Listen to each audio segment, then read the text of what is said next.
Welcome to the Deep Dive, Emerald City Hockey's Seattle Kraken podcast. Hey everybody, welcome back to the Deep Dive, Emerald City Hockey Seattle Kraken podcast. RJ, another week of Kraken hockey in the book. Some exciting games to talk about from this past weekend. I feel like there's a lot that we can dive into there and discuss. We've got lots of things to talk about in addition to those games, of course. The injury to Joey Daccord, we'll get to that. Riker Evans coming back and how he's playing. Berkeley Catton sticking around, playing in a 10th game. That's going to be a discussion. And then, of course, it feels like every week we have to talk about, RJ, how sustainable is this and what does the rest of the season look like for the Seattle Kraken? So we'll get to all that in a moment. But of course, first we have to start off by thanking our wonderful sponsor, the law offices of Rico Tessendor. And I hear, RJ, you've been doing a good job of spreading the message of Rico all across the land. I have, yes. So, I mean, people watching the video version of this may notice this is not my normal background. I'm at my parents' house down in the LA area. And so I was here because my college professor invited me back to speak to his class, his sports journalism class. And so I was giving a presentation on Emerald City Hockey and what we do. And of course, had to bring up Rico because, talk about the business side of it, talk about the sponsors and everything. And so I told everyone a little bit about Rico, how he reached out to us, how he wanted to be a part of this and sponsor the podcast and everything. And just told them a little bit about our meetings with Rico and all that stuff. And a couple of students like, wow, this Rico guy, he seems pretty cool. Like, how do you find somebody like this? I was like, hey, he is cool. So I just thought that was a fun story there because the students, they're on board. They love Rico too. Yeah, that's good. I mean, everybody does. You go have a conversation with Rico. You'll love him too, just the way we do.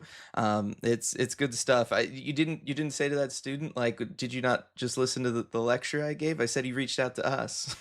Yeah, well, I guess that question would have been answered there.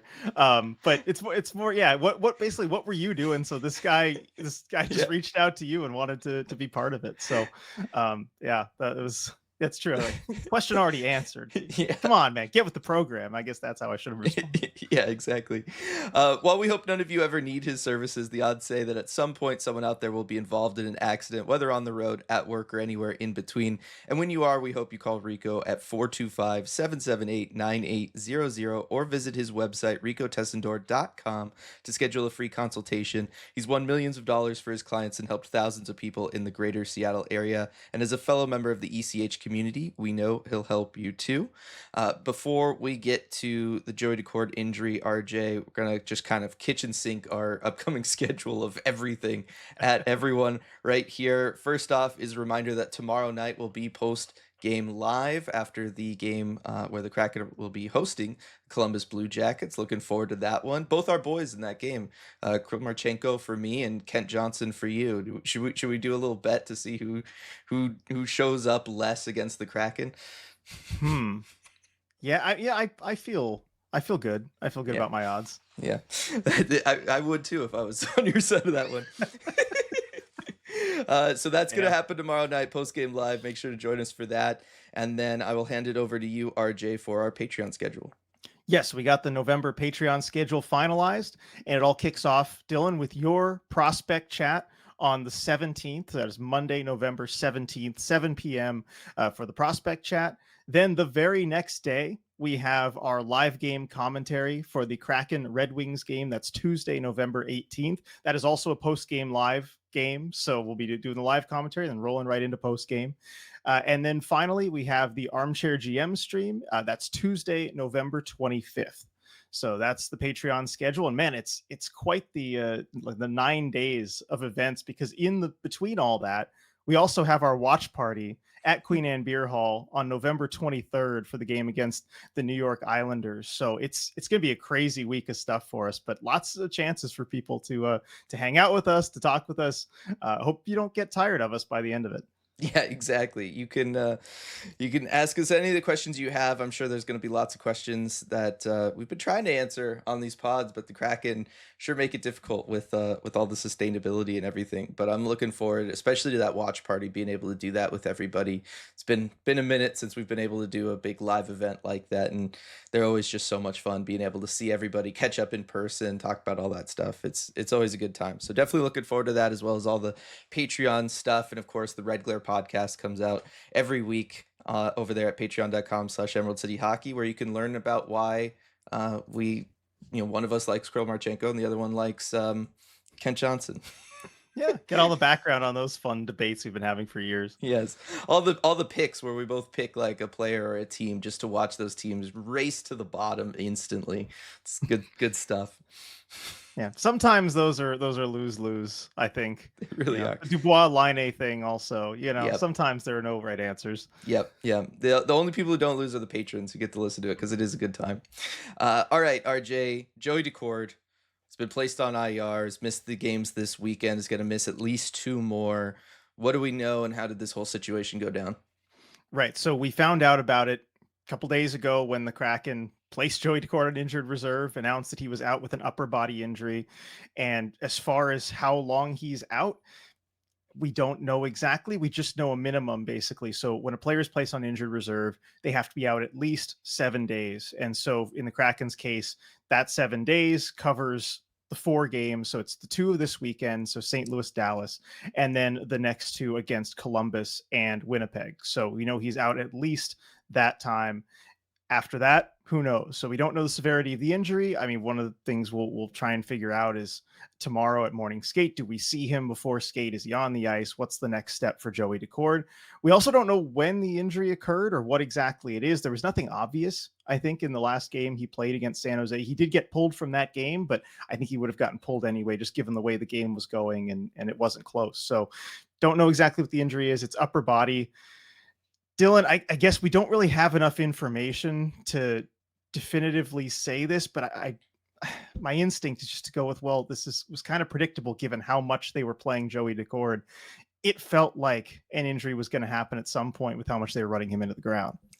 I mean, that's certainly the worry that you and I both had. We've been kind of talking about it before training camp even kicked off, right? Just the idea that this is something that the Kraken were going to have to watch out for. Joey's workload, making sure not to overwork him and run into something like this.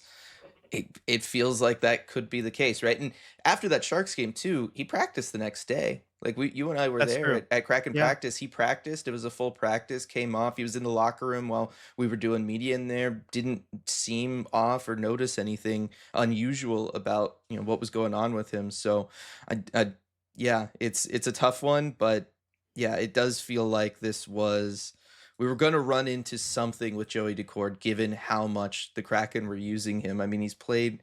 If you go back to before this weekend's games, he had played in what 11 of their 13 13. games. Yeah. For a team carrying 3 goaltenders, that feels like a lot of the workload falling on one guy's shoulders, and this is what naturally kind of happens, particularly when you're playing goalie in today's modern NHL, where you're just putting an unbelievable amount of stress on your joints and everything like that. It's really tough to see. Yeah. The human body is not meant to do what an NHL goalie does for 82 games in a year, not even for 60 games in a year. Right. It's just too much, really. And so again, we don't know if it was just, some freak thing or, puck hit him somewhere weird. It could be something like that wouldn't even have anything to do with how much he was playing. But this stuff just tends to happen the more that goalies play. So the Kraken are left in a situation now where for at least 4 games, Philip Grubauer and Matt Murray have to hold down the fort. And I can't believe I'm saying this, but after a couple games, so far, so good. This was kind of the danger scenario that we thought about before the season. If Joey Decord were to miss any time, they could be in real trouble. But I think Grubauer and Murray have both been at least good enough over these last couple games. Yeah, with how the Kraken are playing, the defensive system in front, the effort level that they're going to approach these games with, I thought they did a great job with the effort level. Outside of the first period in St. Louis this past weekend, I thought that that's been really solid. And with the team playing that way in front of them, Philip Grubauer and Matt Murray were able to really kind of lock in, and they could play to the system. And I think that helps a lot when you're a backup goaltender, is understanding where pucks are going to be coming from, ideally having those good sight lines, all of that kind of stuff. So Philip Grubauer, Matt Murray, I thought they looked pretty good this weekend.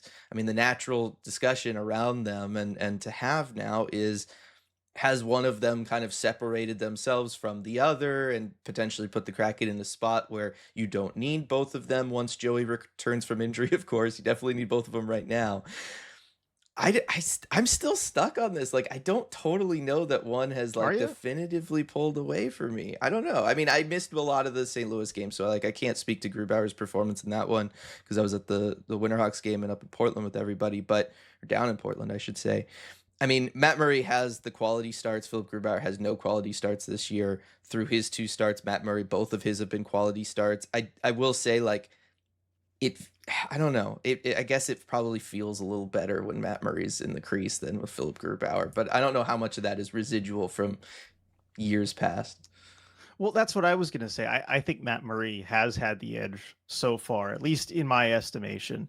And I know that Philip Grubauer has the only win between the two of them, that 4-3 game against St. Louis, which again, I still think the Kraken were lucky to win with how that Mhm. one ended. But still, you look at it just numbers wise. Like you said, Murray has the quality starts. Grubauer doesn't. And you look at that the past weekend's games just per money puck. So it's not the best model, but Murray with 1.2 goals saved above expected. Grubauer with minus 1.1. So that would mean Murray saving about a goal more than he should have based on the shot quality. Grubauer letting in a goal more than he should have at that point. And so I also look at the quality of competition Yes.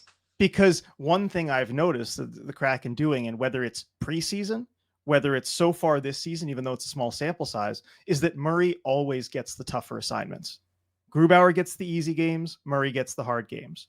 And so you look at Grubauer having the one win, but I think you factor in the quality of competition and what Murray did against the Washington Capitals, who played really well and were all over the Mhm. Kraken, and then the Dallas Stars, who are a very good team themselves.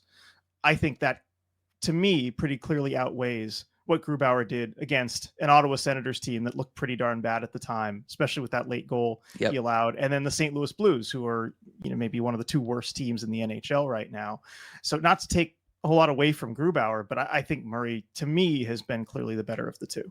I mean, he's the one that I would go with too. It's Now, I'm not saying that I you know, Grubauer has been bad either. Like, I right. think I he's think been good enough. He's been okay, but yeah. Murray has actually been good.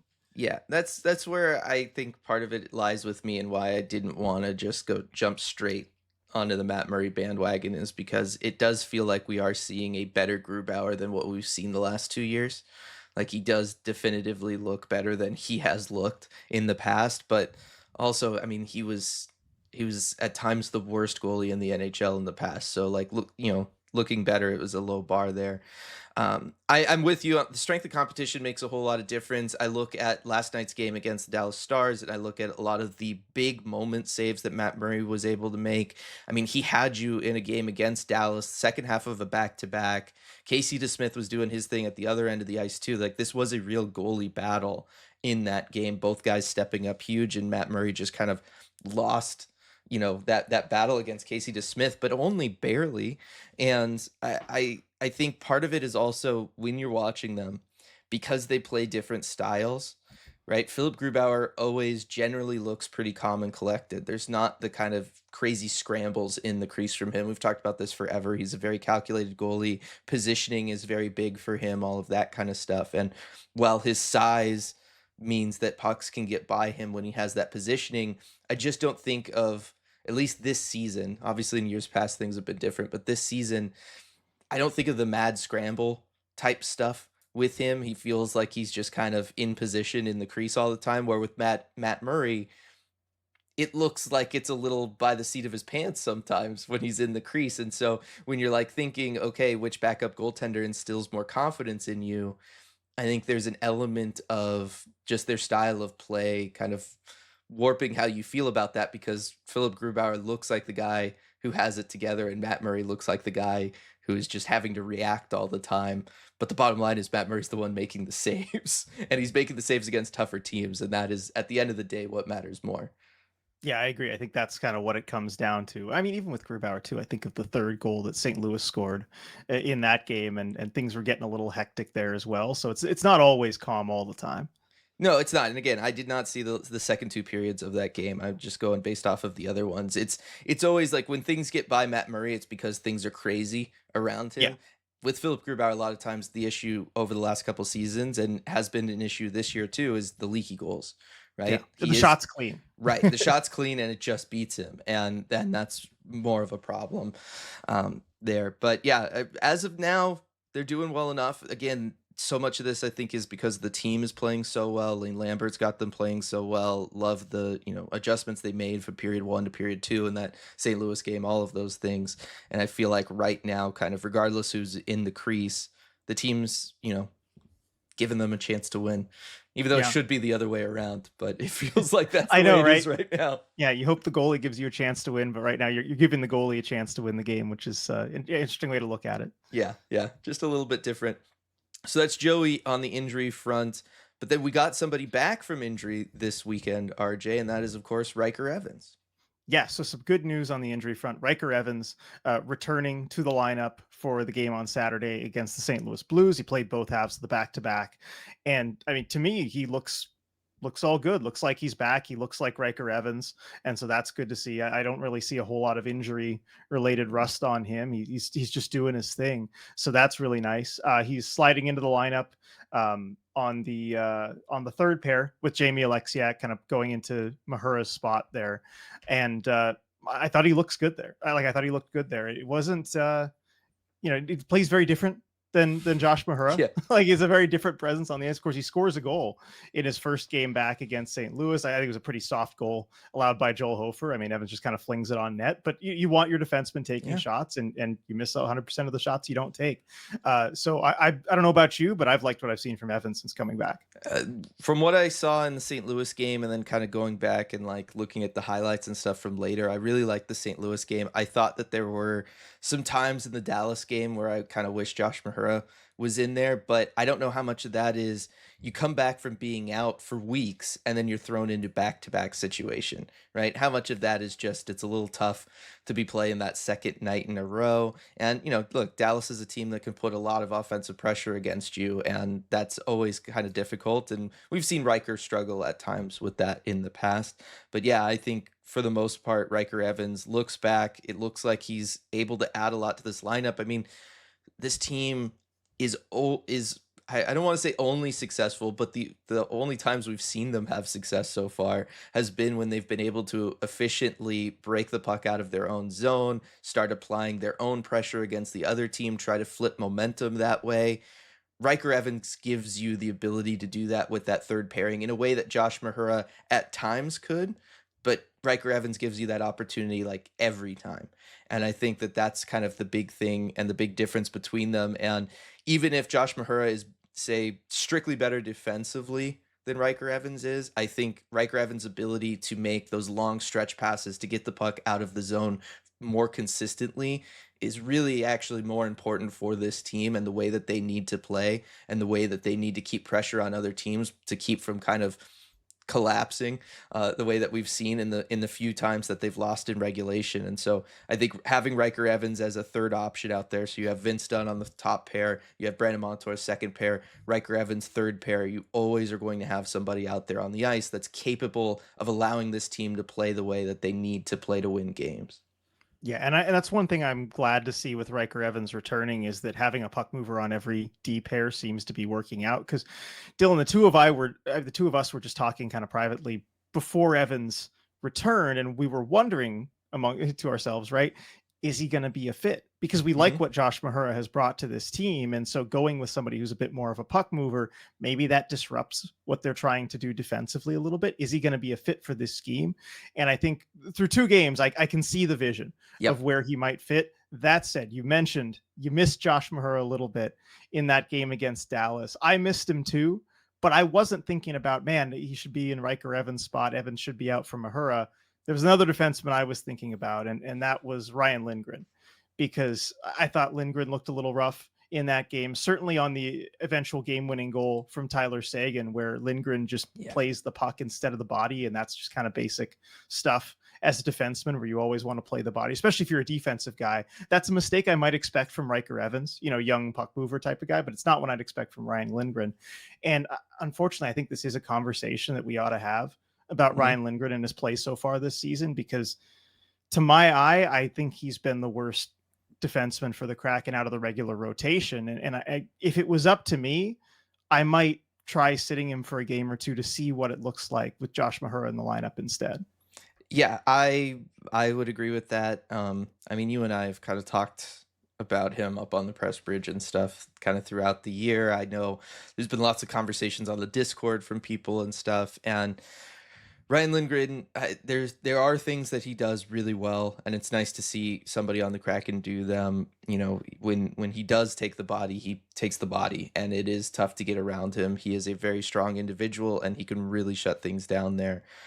But he doesn't have a lot of puck moving upside to his game. It could be hard there. He struggled with the handoffs between the forward group and the defensemen in the defensive zone. When they do have to hand off coverage, it's been a struggle. And usually when I see that, it's if I'm seeing a defenseman kind of fumble the handoff, it's generally him. It's either him or Larson. Those have been the two guys that have struggled with that. And it's yes, I think the mobility is an issue at times as well. Sometimes he's a little too slow, especially on the PK. It's I'm with you. I just the reason I like don't bring it up more is because I just don't know that it's at all possible, right? Like No, it's not going to it's happen. not going to happen, and so it's tough. But I'm absolutely with you, and I agree with you.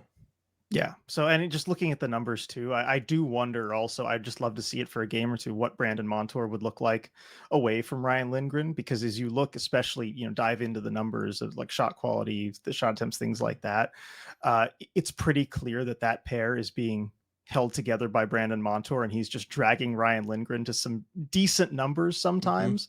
But when you isolate that, it's pretty clear what's going on. And I think you saw the same thing with Ryan Lindgren and Adam Fox last season. Yes.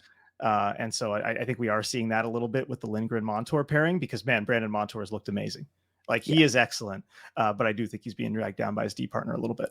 Yeah. No, I totally agree with you. I think like at what point I mean again, it's tough because the Kraken are winning games and they generally look pretty good. But when you start like diving into certain numbers or when you start really breaking down film, I, at what point do we maybe see the D pairs rotated around a little bit? Because like I do think that there's some room for things to maybe be moved and some pairings to be shuffled up a little bit just to see what that does for the group because there are certain situations and certain times where they really struggle and or certain guys are caught out there in certain spots and they struggle and having Ryan Lindgren who probably struggles the most facing the rush like you look at the Sagan goal last night paired with Brandon Montour, who's the most likely guy to pinch up in the offensive zone and then leave his D partner as the only guy back. Situations like that, I don't know that it's really the greatest idea to have those two particular guys paired together, right?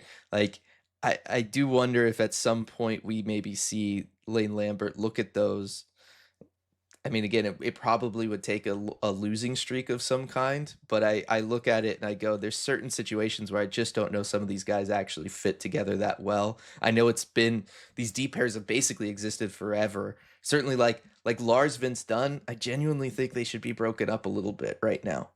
Like Lars is struggling right now, and I think that it's partly just because he's out there as much as he is, and I think he should be used a little bit more situationally. And but like, are you gonna really break up a D pair that's existed for 5 years?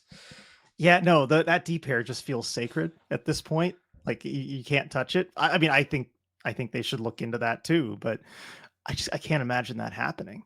Yeah. I if you like I've been thinking about it. I kind of want to see like Jamie Alexiak with Vince Dunn to see what that looks like. I want to see Mahura with Brandon Montour because I want to see what that looks like. I think that that could be really good. And then I think Adam Larson and Riker Evans. I mean, we have seen that in the past when Vince Mhm. Dunn has been out. It's not bad. So, and I think that that's a deep pair that you could give more minutes to, like whether it's the third pair, second pair, whatever. Like those are just names really on the lineup that we do, right? The lineup graphic. You can give them however many minutes you want to give them and play them situationally. But I think something like that is something that I'd be very intrigued in seeing at some point this season is those pairs because I just feel like the way this system wants these guys to run and the way that these guys are playing, particularly the puck movers, those feel like the better natural defensive fits to pair them with than what we're seeing right now. Yeah, and I'm glad you brought up Jamie Alexiak as one of those too, because I think he's been really good this season. He's been my unsung hero for the Kraken this year. I think he deserves some more ice time, some more opportunity. Put him with one of Dunn or Montour and see how that looks. Yeah.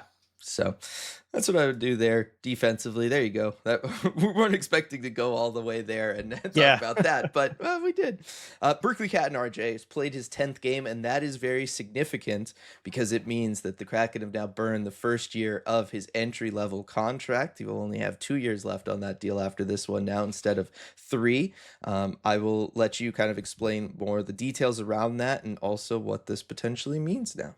Yeah, so this is a significant milestone for Berkeley Catton playing his 10th game. As you mentioned, he burns that first year of his entry-level contract. If he did not play any more games for the Kraken this year, then his entry-level contract would have, it's called a slide. It would have slid forward a year, and so he would have had 3 years left on it. But that's not going to happen now. And so it's a big decision for the Kraken. I think it signals that they expect him around, certainly for longer this year. And now they don't really have to worry about playing him next game, tomorrow and the day after, next game, all that sort of thing. He's good for a little while before they have to make another decision on him. But I've gotten plenty of questions on this and what it exactly means for Berkeley Catton and for the Kraken. So I'm just going to run through those questions and answer them. First one, can he play in the World Junior Championship now in December? Yes, he can. So they could still send him to the World Juniors. That it would be not unprecedented. Teams have done this before where they just let a player go for the World Juniors and they come back and join the team. So he's absolutely eligible to still do that. Next question, this is probably the most common one I get, is can he still be sent back to Spokane Chiefs of the WHL? Yes, he can. So it's still possible. They can send him back whenever, but there's not as much of a reason to do it because they've already burned the year of his entry-level contract. So if they do send him back to Spokane now, that year of his contract still counts toward the Kraken, and there's only going to have 2 years left. So they could, but there's not as much of a reason to do so. Teams have done it before. Mm-hmm. It's not completely unprecedented, but it is quite rare. So yeah. I think we're more on the unlikely side that he goes back to Spokane. So the next big decision the Kraken need to make on him, because that the other question I get is, well, does this mean he's up for the year for sure? And they basically made the call and this guarantees he's up for the whole season. Not necessarily. There is one more milestone that's going to matter here, and it is the 40th team game.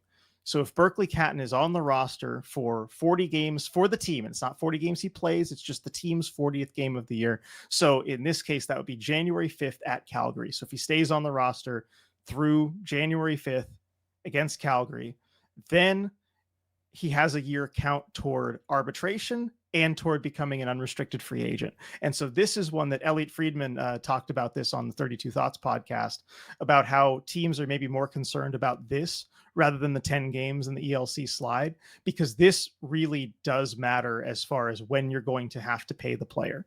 So if he gets arbitration rights a year early, that's a big bit of leverage that he's going to have as a restricted free agent, where he can go to arbitration. Whereas without arb rights, players don't really have a whole lot of leverage to decide another contract. So that's something to worry about with his next deal.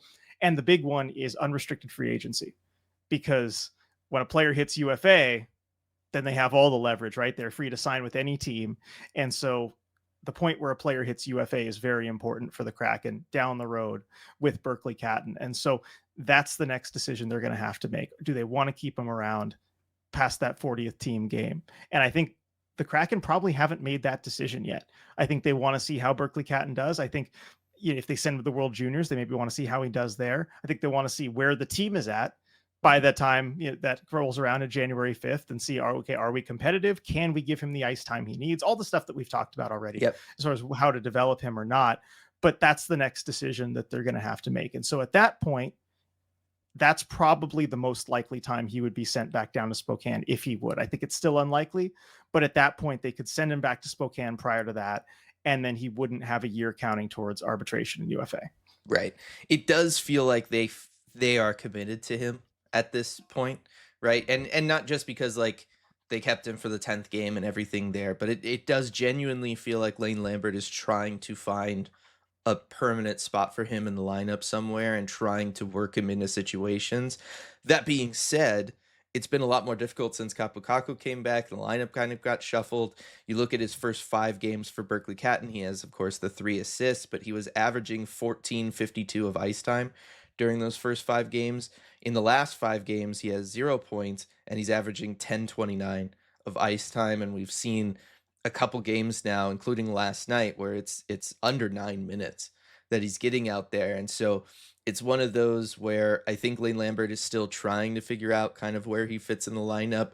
It seems like the team really wants to find a spot for him. They do believe in him. They believe in what he can bring and add to a group that, of course, as we've talked about for years now, needs somebody that has like that creativity and that special offensive spark, but while also managing with the fact that this is a team that this year can only win if they're playing with a certain level of effort and structure. And rookies who are playing in their first NHL action generally, the results are varied when it comes to that. Their ability to put forward that effort and be able to survive that for the full 82, to be able to play to a structure when the game is still fast for them and there's all these moving pieces around them that they're still getting used to. It's easy for them to then make mistakes within structure. It's normal, it's fine, it's not a big deal. But when you're a team that really depends on that structure needing to be executed as mistake free as possible to be able to win a 1 goal game, it maybe becomes a big deal in certain situations. And so it's a tightrope that Lane Lambert is kind of having to walk with this lineup when it comes to Berkeley Catton. But I do believe that the team believes in him, wants him around. My guess is we probably see him long term unless things really change up going into World Juniors. Like I could see them sending him to World Juniors still, but I would think that the expectation is that he would come back to the Kraken unless something changes. It's been an interesting ride though for Berkeley. Like you see the flashes, you see the offensive upside that he has. I think you look at last night, that one play where he kind of set the puck wide, but he did a great job of finding a soft spot in the Dallas defense. I think he's been doing better and better jobs of finding those opportunities, but at the same time, he's a little bit of a smaller guy, a little bit slight of frame. He's not as strong now as he will be once his body fully matures and develops. It's hard for him on the forecheck. He goes in there with effort, but it's really hard for him to win those board battles, those puck battles, do things like that, or to find space net front because he's just easy to move out of the way right now if you're the other team. And those are just going to limit his opportunities given the way the Kraken are playing. Yeah, and I think you look at the consistency, it's not entirely there yet, as you mentioned. With Catton, because of the other question we got also, is this the right move? Is this the right decision to play him his 10th game and burn the year of his ELC? And with him, I'm not too worried about burning the year of his ELC. Yeah, from a cap perspective and armchair GM looking long term, cap space, I'm not worried about it. I'm not worried about that. I think there is consideration still toward the year of UFA and the ARB year and that 40th game mark. But I think the most important thing is that you want to put him in spots to succeed where he can develop right now. And I think they're trying to do that. Like Lane Lambert is trying to do that. We see Catton has barely played on the fourth line. It was really just the one game where, Ben Myers kind of out last minute. And I don't think that's really the plan for Berkeley Catton is ever to play him on the fourth line. So I'm happy with what they're doing there. My big question though, for long term is what happens when Jared McCann comes back, because then I don't know where you put Berkeley Catton in the top 3 lines without making your team worse, like noticeably worse in the near term. And that's not a knock on Berkeley Catton, but when someone like Jared McCann comes back in the lineup, there's clear differences between those two players right now. I don't know what they're gonna do. Because if it was up to me, I think, well, development first, and you find a spot for Berkeley Catton, and you make your team a little worse in the short term for the long term. I don't think the Kraken or Lane Lambert are thinking like that. Certainly they're not right now. And I guess I'll amend what I was saying about it feels like the expectation is that he would maybe go to World Juniors and then come back. I think they're really going to use that time at World Juniors because it's going to just about be over when we get to that January 5th mark. I think last day of World Juniors is January 6th. I think. And right around there. It's right around there. It's either 5th and 6th the last 2 days or 6th and 7th are the last 2 days. But I think that their idea is that while he's at World Juniors, they can see, hopefully they have McCann back or something like that. They could, one, see if anybody else gets injured and a spot opens up in the top 9 for Berkeley Catton, and you'd have that information at the time. And where is the team in the standings? Right? Like, are you still very much in the playoff conversation, whether it's the 3rd spot in the Pacific or it's the wild card spot? Are you still in that conversation, or has, November, December not been as kind to you and the team is not as much looking into it? Because if that's the case, then yeah, playing the young guy probably does more for you than not. But if the Kraken are very much in playoff contention, then yeah, maybe we do see them send him back to Spokane because they're like, look, it's more important for us to try to put together this run than it is to develop one player. And I could see the team making that decision. So I think ultimately what's going to happen is we probably still see him go to World Juniors, and then it's just going to come down to the situation with the team. Is anybody injured? Is the team still in a playoff spot? Or close to one, like within a couple points of one. But I look at things and I do genuinely believe like Berkeley Catton has special offensive ability. It is so, it's going to mean so much to this team long term to have him develop that properly, and for him to play and understand the speed and defenses and all of that stuff at the NHL level. I do believe that they should put him in the lineup and play him this year. Don't worry about contract stuff, whatever, it's fine. It'll figure itself out. The year of the ELC, the year of Arbrights, look, one of two things is going to happen with him. Either he's going to develop and he's going to have figured it out, in which case you're going to sign him to a long-term big money deal anyway. So it doesn't matter if you're trying, if you know what I mean? Like it means it worked. That's the point. You're That's hoping what that you you're going to want, pay him a lot of money, right? Yeah. Or he struggled and it's not working out and things are genuinely bad for some reason, in which case I don't think you again care about the our situation and all of that. Like it just doesn't matter for you. So I think when it comes to these top 10 guys, the players that have the ability to really help change your franchise, I just don't think the 40 games, the 9 games, any of that really means that much to these groups, or it shouldn't anyway, because one of those two scenarios plays out and you have your answer on somebody who's supposed to be part of your future. Right. I think those things only kind of matter if you already take for granted what type of player they're going to turn out to be. And I think that's still very much in question with I mean, most young players, right? Yeah. It's all about how they develop, and you're hoping for success. If you have to pay for that, so be it. Yeah, exactly. But I mean, that does work as a jumping off point to a conversation that I kind of wanted to have around sustainability and this team finding a way to have success, because we talk a lot, and we'll talk about it still today, about sustainability this season, RJ, for the Kraken and the start that they're on, and how sustainable is that, and everything there. But when I go and I look at the NHL standings and I look at the player stat leaders for the season, and I guess I'll pull it up right now, but I'll also talk about what it's been the last couple days, or the last little bit.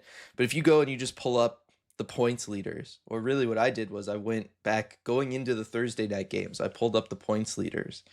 And at that time on Thursday, points leaders were Macklin Celebrini, Jack Eichel, Connor McDavid, and then 1 point behind them, Leo Carlsson. And I went, wow, that's 4 Pacific Division centers leading the league in points, right? It was a 3-way tie between Celebrini, McDavid, and Eichel, and then Leo Carlsson was 1 point behind them.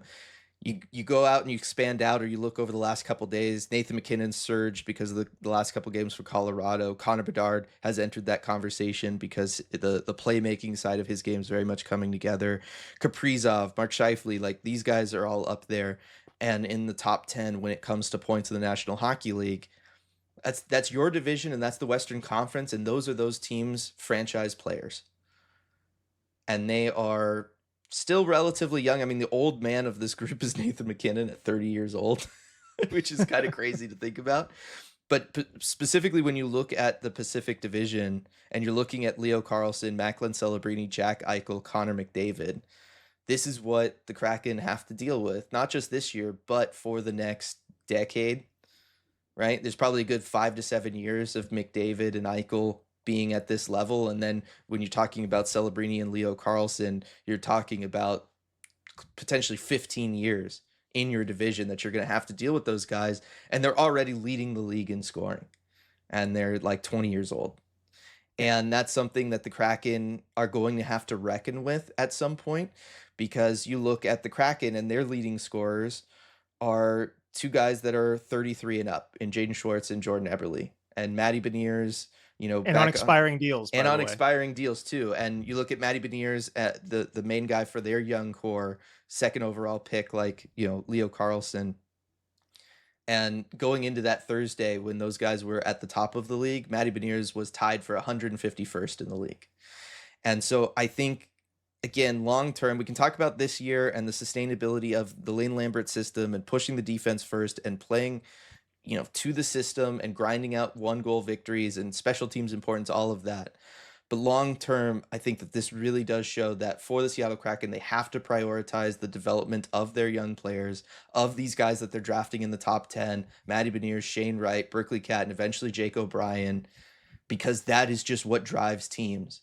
That is what makes you successful in the National Hockey League. This is not a new conversation we're having and we're talking about right now, but right now is a great time to showcase it because people in your division are leading the league in scoring and they're young guys that you're going to have to deal with for a long time. And at some point, if you're the Kraken, you need to push the development of your young guys if you want to keep pace with them, if you want to be competitive with them over the course of the next 5 to 10 years. And when we talk about Berkeley Catton and there are those games where the ice time dips, or we still look at Shane Wright and we talk about Chandler Stevenson taking those minutes from him and him kind of, it feels like plateauing right now because he's not getting those, increased opportunities. I think this is something that we should be looking at and something that needs to be involved in the conversation is the rest of the division is giving those young guys opportunities. They're giving them the playing time. They're throwing structure out the window and saying, just go be special and creative, especially in Celebrini and Leo Carlsson's case, but with Connor Bedard as well. Kraken are literally doing the exact opposite of that. And, time will tell if that really does put the Kraken in a bad spot long term or not. I understand that they have short-term motivations for doing what they're doing. They want to be competitive. They want to be in the playoff hunt for a lot of reasons. But I do wonder if it's the right call for them to be making. Right. I think this is a good conversation to be having because we talk a lot about the small picture on this podcast where we're mostly focused on, well, this season, how are the Kraken doing? How have they done in their last few games? That's mostly what we've been talking about so far. And I think this is an instance where the small picture bleeds into the big picture. And there are real big developments happening right now in the NHL and especially in the Pacific Division that the Kraken need to be focused on. And I think it impacts their long-term strategy, as you said. So I want to start off with the small picture, because this is really where I feel like, again, this season we've kind of flipped a little bit, or really I've turned into a bit more of an optimist, and you've turned, looked at maybe the downside of these long-term situations. And while I still believe that you're true, in the small picture, I think that's where I've been more of the optimist, because the Kraken sit in the third spot in the Pacific. And I've been saying, hey, if they keep this up, they'll be in enough close games. They could maybe get themselves into the conversation, all this sort of thing. And I see the luck continuing for them in the short term. But part of that depends on, in the short term, how good the other teams in the division are. A lot of the Kraken being able to be somewhat competitive this year was predicated on a weak Pacific Division. And we talked about it going into the season. We said, this is probably the weakest division in the NHL, maybe. And that doesn't seem to be the case anymore, because the teams that had a lot of questions around them, particularly the Anaheim Ducks and San Jose Sharks, they have arrived. They're here now. They were just a future concept, knowing that one day they might be kind of good, but they're here now and they're here ahead of schedule. Maybe not the Ducks, they're on schedule, but the Sharks, they're here ahead of schedule. And that's something the Kraken are going to have to reckon with right now, as you look at the standings and see the Ducks 5 points ahead of the Kraken, ahead of everybody in the Western Conference, but also in the long term. And I think you've brought up a great point about the future of the Kraken and how can they really be competitive against teams like the Ducks and Sharks, who have just absolutely dynamite cores of players. In Leo Carlsson, I mean, he looks like the next Kopitar or Barkov. Macklin Celebrini is going to be right up there near the top of league score. He already is, and I think he's going to be there probably for a decade to come. What do you really have that can compete with that? And I think certainly after this year, I mean, yes, you have a bunch of guys that are all playing together as a unit, and you look at the standings and they're right up there with these teams. I don't think you can do that for much longer, maybe for this year, but you can't really do it going forward. Certainly not with this group of players you have, and certainly not with the guys who are driving the bus for you right now being on expiring deals, and you probably don't bring all of them back. And I think one of the great takeaways that you had, because we had a similar conversation on the Red Glare podcast last night, talking about the league-wide impact of all of this, is what it takes to get a core like this and to get these stars. And Dylan, you asked me the question yesterday, what do all these players have in common that you mentioned? Oh yeah, you're asking me again. Yeah, Yeah, so I'm flipping it on you here. yeah, they're picked at the top two, and like you can kind of expand it out to maybe top five, but like Bedard, Celebrini, first overall picks, Leo Carlson, second overall pick. You look at Jack Eichel, Connor McDavid, first and second overall picks, right? Like they are picked at the very, very, very top of the draft. That is absolutely something they have in common. Unless you meant the other thing I said that they all have in common, which is their teams are just letting them play. Yeah, those are two things. I was getting at the top two picks Yeah. as far as how to acquire those players, but I think that's another good point as far as how the teams are letting them play. I love to see this, and I think it's the future of the NHL. I think the Sharks started it last year Yep. with letting Celebrini and Will Smith just do their thing, and you're seeing teams like the Ducks catch on.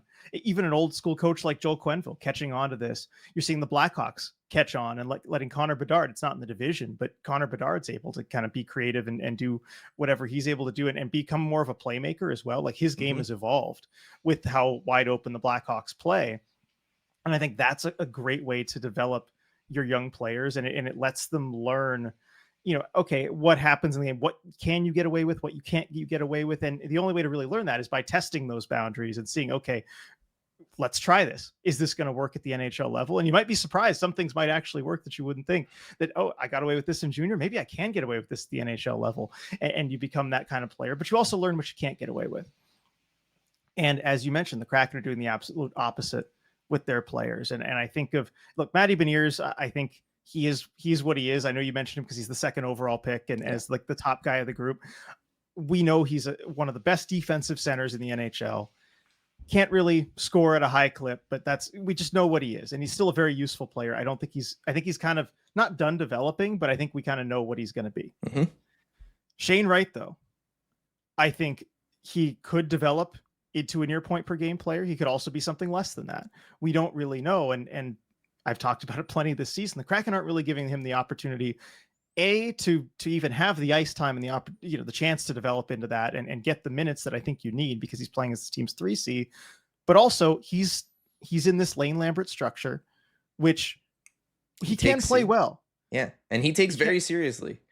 He takes very seriously. I mean, that's one of the things that, like, again, I love that about Shane Wright because a lot of young players don't take that seriously. And a lot of young players, they want to just do all offense. They want to, have fun with it, but he's disciplined. He takes that stuff seriously. But I think it's also stifling the offense and what he can potentially be there. And so what does that mean for his development? I don't know, but it's the opposite of what teams are going with most of the time and what they're having success with. Yeah, it is. And I look at Anaheim and I look at, obviously Leo Carlson is turning into a beast. And since Anaheim made the switch to play without structure, Leo Carlson's up to like 22 minutes a night. Like they're just like, yeah, whatever, just go do it. You're the guy. But you look at Cutter Gauthier averaging over 18 minutes of ice time. You go down and you look at Beckett Seneca, who's in his first year of NHL action, right? 19-year-old, same draft as Berkeley Catton, played this year, started night one, playing in every game for the Ducks. He's getting 1638 on the season. And that number is actually going up for Beckett Seneca. Like at times he's really getting into higher numbers. But he's playing 1638 this season. Shane Wright's still playing 1436. Like for a player, over 2 years older. Right. Who's been around, who already has a full season of NHL hockey under his belt. Shane Wright has had, or at least, had at the time that they were drafted, the same potential, if not more, than Beckett Seneca, especially because Shane Wright was a centerman. At some point, like, I get it. The Kraken want to win. They want to be a playoff team. We all love seeing them win. Like, again, I'm not advocating for a full rebuild. I'm not even advocating for them to, be bad again because it is absolutely brutal. I hated having to cover the team last couple of years because of how just depressing it was, right? For everybody involved, fans, players, team, us, everybody. It was brutal going through those years. But I can't help but think that if you were playing Shane Wright during that time and we were at least being like, look, these young guys are doing their thing and they're making special plays and they're being put in a position to become the guys that the Kraken want and need them to become, that there would have been some form of light and optimism during those dark times. And I still think that it's important for them to do now.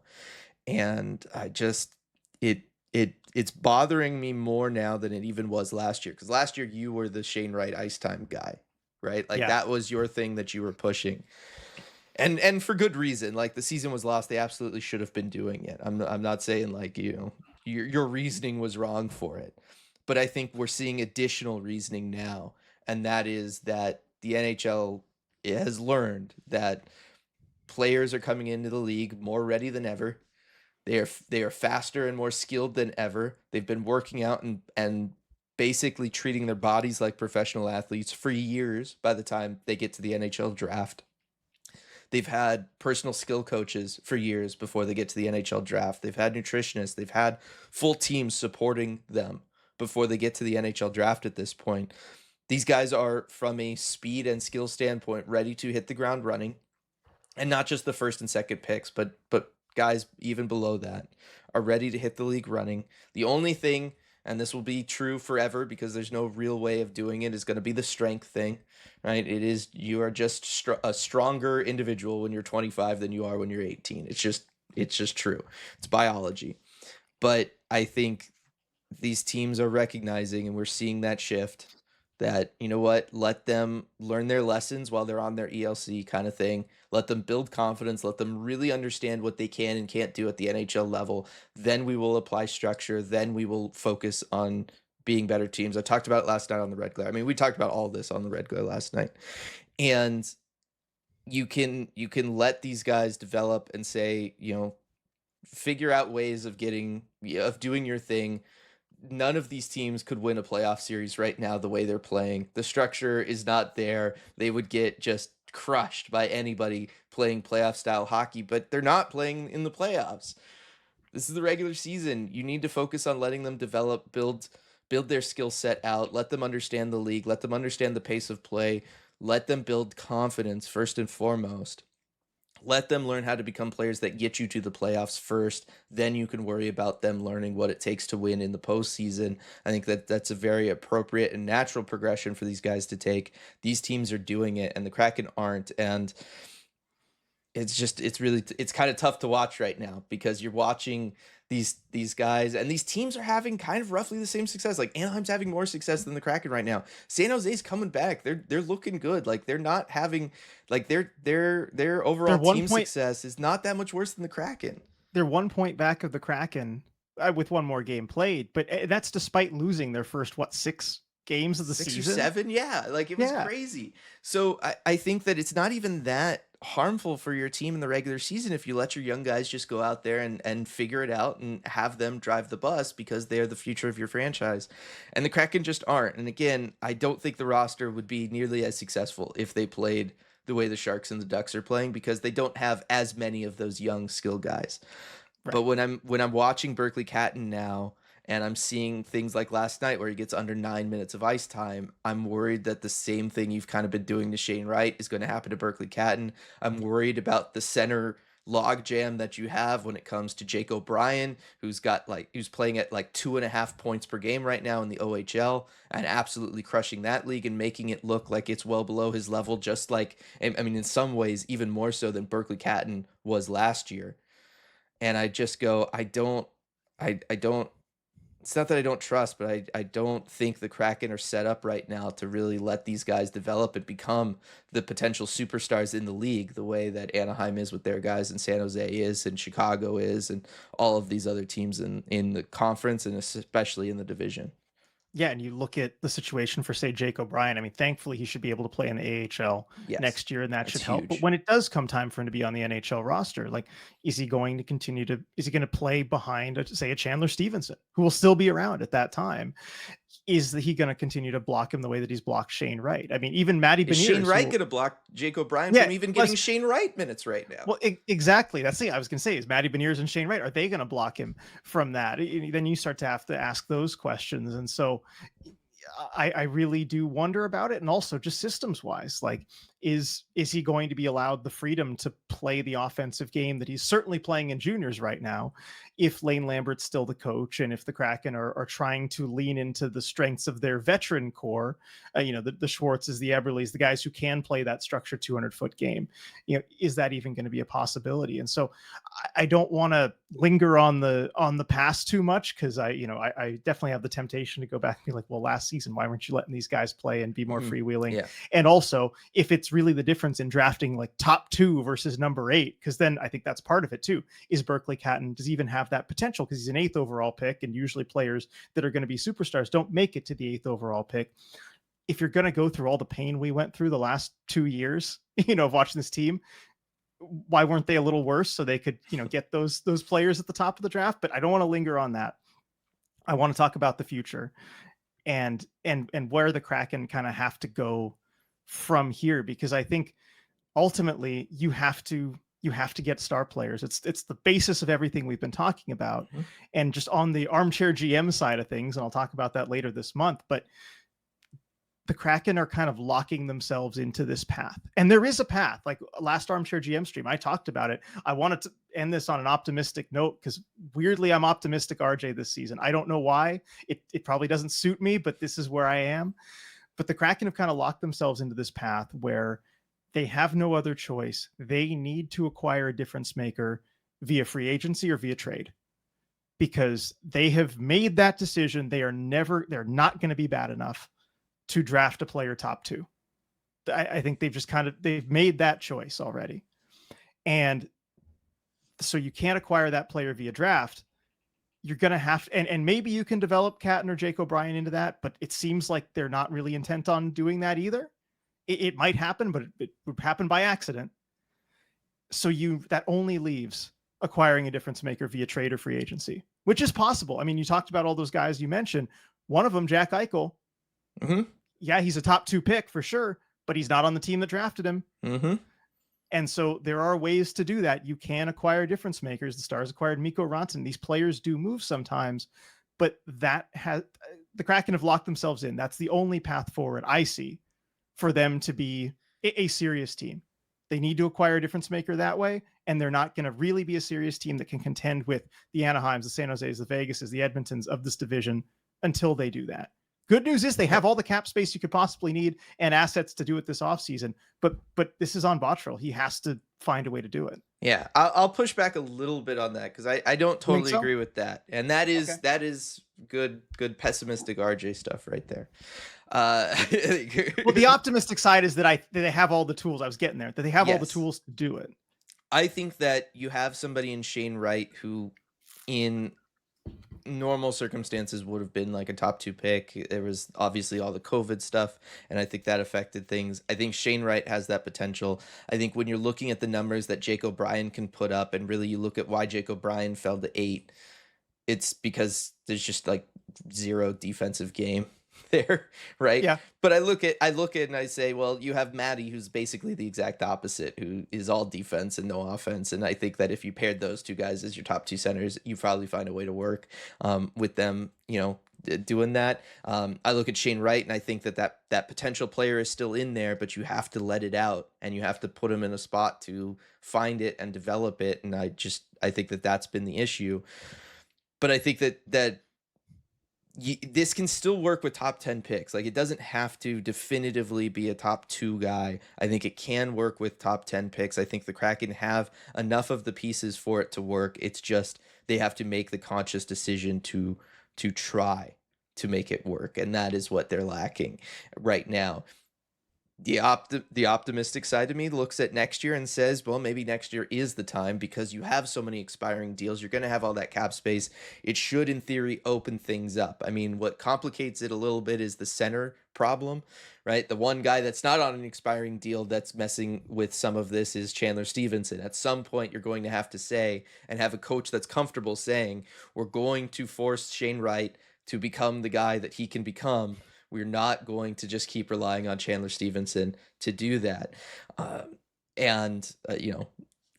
like, again, that takes an organizational buy-in, because you need to assure a coach that, yes, even though this might make us worse in the short term or the first half of a season, we understand that. We understand the process, and we believe in Shane. We want Shane to be in that spot. And I just don't think the Kraken are there right now with telling Lane Lambert like, hey, it's okay. Let's kind of focus on this instead of winning right now.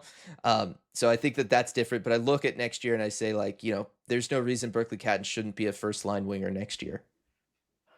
There's nobody left in For front this of team? him. Yeah, Yeah. there's nobody left in front of him because they're all on expiring contracts. So you could get rid of them all if you wanted to, and have space for guys like Berkeley Catton to develop, for Yanni Newman to develop. And obviously Yanni Newman's not going to be somebody who's going to lead the league in points or anything, but he's somebody who should be able to be top 20 in goals potentially with his shot if you give him the opportunities, right? Like things like that you could look at. I think that the path does exist potentially next year for the Kraken if they're willing to go for it. And I think that what this year is showing when you look at the other teams in the division is that that is the direction they need to go in at some point. Is it's okay after a year like this year to maybe take a step back, but focus on the future and let those guys develop, because long term, that's what you're going to need to be a competitive team. We talk about sustainability every week here on the podcast. Sustainability in the context of this year, looking at sustainability for years to come, it's built around Matty Beniers, Shane Wright, Berkeley Catton, Jake O'Brien. Those are the guys that you need to be sustainable. And right now, you're just not putting them in the spot to become those players. I agree with that. I absolutely agree with that. This would make for a really fun debate at some point, because I realize we don't have time for it on this podcast. But I think you're more on board with the take the guys you already have, make sure they're developing properly, handle it like these other teams, because this is your chance. These guys are your chance who you've drafted, right? To become a team like Anaheim or San Jose that can be part of that future and be competitive. I realize I'm more on the Vegas side. This like goes, and I said like the Vegas model Yeah. side, where I'm like, look, the chances that these guys are actually going to be able to compete with these cores, it's iffy. I think they could, but I think your better bet is to go in and try and go big game hunting and make those big moves and do, kind of the strategy that Vegas has been doing. And so I think those are just philosophical differences the two of us have when we both read this situation. I know you're a big prospects guy, you're a big development guy, and I think that's ideal. But looking at the current situation, I might go a different direction. So we don't have time for that whole debate. Yeah. Maybe we'll get to it later. But I think we're getting to a point of disagreement here. But I think it's the fun debate that we could have.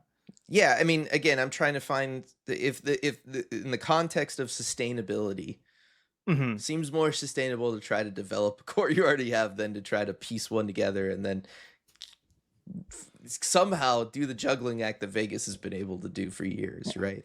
Yes, it's a mix of both. I mean, we both talked about, floated the general idea of, like, say, a Shane Wright trade for a difference maker. If you could do a Wright for Robertson type of thing, you'd have to add, but like that could be a hybrid of that. And then you have a winger who's a little bit better. You clear up some of the center log jam, and and maybe you're able to work around that. And you might have a true difference maker, that sort of thing. Yeah. No, and at some point, assuming Jake O'Brien hits, like, again, even if you remove Chandler Stevenson from the conversation, you're still looking at minimum 3 centers, and that's if you just commit to Berkeley Catton being a winger the whole time. Yeah, so you have the center options, and it is the most desirable position in all of hockey. So yes, like at some point you're gonna have to pick like 2 and run with them. Like that is something that the Kraken will have to do long term. It's a whole thing. But yes, we don't have the time for it. But it is just something, because this was all started because of the conversation around Jordan Kyrou going into that Blues game, and the fact that he was healthy scratch this week and people talking about that. And so that's where things kind of came together. And when I was like looking at the league standings, and I was like, this feels like something the Kraken are going to have to deal with for a while, is all these other teams playing this way. And then I was just like, why aren't the Kraken playing that way? Yeah. Cool. And you know what? It's something that you can change in pretty short order. Look at the Chicago Blackhawks. They absolutely were not doing that last Anaheim season. too. And Anaheim too. Yeah. And the situations around those franchises, it was bad. It was doom and gloom. It was, man, this is, we were wondering with Anaheim, do they have to like tear it down again? They never even came back up, but within a year, they made the decision to kind of go freewheeling, let the kids play, and just commit to it. And both of them are in playoff spots right now, and the vibes are so much better and they look promising. So Yeah. it's a situation that you can change if you have the will to. You can just change it whenever. Yeah. And next year, again, roster construction wise, looks like the year to do it. This year, keep doing what you're doing if you want to be competitive, because it is absolutely working. The thing that I want to end on and be optimistic about, if anybody, if the people haven't been too sad and left, is Lane Lambert has been so incredible period to period, right? Making those adjustments, the difference between the first period and second period in that St. Louis game, we've never really seen that from a Kraken coach before. Getting the team to just fundamentally come out and look different in all facets, whether it's taking care of pucks, whether it's playing to their system and structure, or it's the effort. Just a completely night and day different team for the second period of that St. Louis game from what we saw in the first period. That's the Lane Lambert difference. That tells me that they found the right coach. Definitely. And he can absolutely whip the guys into shape. And that you saw it too in the Dallas game. Second half of a back-to-back, we know how dicey those are. They played a full game against a tough opponent. They played a full game of just keeping it close. And this is all you can hope to do against an opponent as good as Dallas, right? They kept it close the whole way. They were, within a couple bounces, right, of tying it and getting at least a point out of it. They maintained their focus the entire time. And that's something we just would not have seen from last year's Kraken team. You could count on it. You could bet on it. They were not going to be themselves on the second half of back-to-back like that against a tough opponent in that situation. But they did it. And I'm telling you, Dylan, they're going to break that streak at some point soon. Maybe for our watch party, that's the next second half of back-to-back they have. It would be good. It would be a good opportunity. It's the Islanders. No better time to do it. You just got to get past Matthew Schaefer. Like, once you do that, you're good. Yep. All right. That's going to do it for this week's episode of The Deep Dive. Thanks so much, everybody, for listening. Huge shout out to the offices of Rico Tessendorf for sponsoring the podcast each and every week the way that he does. That cool guy, as all the young college folks are saying, Rico. Well, we hope none of you ever need his services. The odds say that at some point someone out there will be involved in an accident, whether on the road, at work, or anywhere in between. And when you are, we hope you call Rico at 425-778-9800 or visit his website, ricotessendor.com, to schedule a free consultation. He's won millions of dollars for his clients and helped thousands of people in the greater Seattle area. And as a fellow member of the ECH community, we know he'll help you too. Thanks for listening, everybody, and we will see you all next time. Hey everyone, before we go, we just wanted to give a quick shout out to all of our awesome patrons over at patreon.com/Emerald City Hockey, especially our Terror of the Deep patrons. Thank you so much for making all this possible. We really appreciate your support.